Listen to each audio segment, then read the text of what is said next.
ဒီမှာမနေဘူးဒါမင်းတို့ဒီနေ့စကားတက်ကြတာမင်းမယ်မင်းရဲ့မောင်ညီမတွေအခုချိန်นี้အိမ်မှာခေါ်နေလို့ရတာ မောင်ရဲ့အဖေနဲ့မေကကန်တရားကြောင့်ပြိုကွဲသွားပြီနဲ့မောင်လေးတွေညီမလေးတွေပေါ်မှာမာကြီးအမိရဆိုတဲ့တာဝန်ရှိတယ်လို့မောင်ရဲ့ အဲ့ဒီမာကြီးမိရဆိုစကားမပြောရတော့နဲ့သူတို့လေးဟိုငယ်ငယ်လေးကကျွေးမွေးလာတာကိုရရောက်နေပြီပဲသူတို့လေးတွေအိမ်မှာစီကန်းနေတော့လေ မောင်ရဲ့မနှင်းဖြူရဲ့မောင်လေးတွေညီမလေးတွေကိုအိမ်မောကတော့မစင်းခိုင်းပါနဲ့မောင်ရဲ့မောင်လုံမကြွေးနေပါမနှင်းဖြူလုံကြွေးပါမယ်မောင်အိမ်မှာပဲအေးစစ်စစ်နေပါနော်မောင် မနေနိုင်ဘူးမနေဘူးမောင်စကားမကောင်းမင်းမယ်မောင်ကိုပြတ်နိုင်လားမောင်ညီမတွေဖြတ်မှာလား မောင်လေးတွေညီမလေးတွေကိုလည်းမပြတ်နိုင်အောင် ဒါဆိုမနေပြနဲ့မောင်နဲ့စကားကဒီမှာပြီးသွားပြီ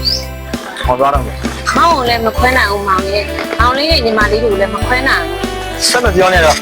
ဒီမောင်ညီမလည်းမနေကြလိုက်တော့ မနှင်းဖြူကိုမထားပြပါနဲ့မောင်ရဲ့ တော့ကွာ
ရှေ့ဆုံးရက်တိမယ်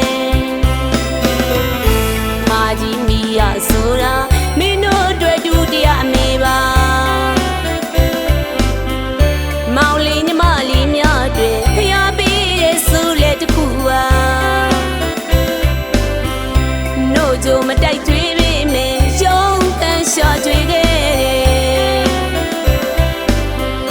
မိသားစုတွေအနစ်နာခံတဲ့အမကြီးမီရပါ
တဲ့ရင်ဆိုင်